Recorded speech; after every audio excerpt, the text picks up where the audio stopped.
За цам бол очир төлөвний шашин дэлгэрсэн буюу тарины ёсны шашин дэлгэрсэн Төв Азийн энэ улсууд болох Монгол, Төвөд, Бутан, Балбын энэ шашин дотор үзэгддэг нэг том шашны зан үйл. За цам бол тухайлах юм бол одоо цамын гадаад хөдлөл, үйл хөдлөл нь урлаг талаас нь бол бага таван ухааны дуурайн бүжиглэлийн ухаанд бол багтдаг. За нөгөө талаас нь цам бол өөрөө ганцхан бүжиглэл дуурайлал ихээсээ илүүтэйгээр дотоод бясалгал явагдаж байдаг. Тэгээд дотоод бясалгалын талаасаа бол тарины ёсны дөрвөн их үйл гэж байдаг. Тэр дөрвөн их үүлийнхэн хатуу үүлийнхэн айн савдлууд багтдаг. Монголын богдуудын энэ бүхний шашны үйлдэлд оруулсан хувь нэмэр асар өндөр байдаг. Тэгэхээр Монголын энэ хүрээ цам бол тэр онд одоо цамуудаас юугаар онцлогддог юм бэ гэхээр нэгдүгürt хэм бол энэ цамыг Монгол хүн дэглэсэн.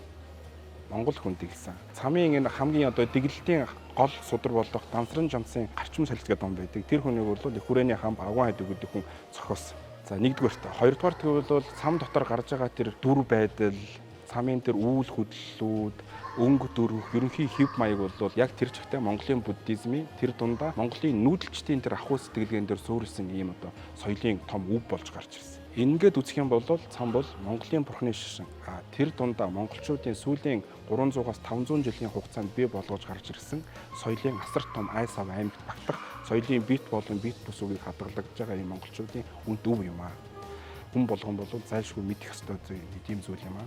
Тийм учраас та бүхнийг 2023 оны 8 дугаар сарын 5-6-нд болох хүрээ цамд аншиг наадам хүндлцэн эрхийг одоо урьж байна.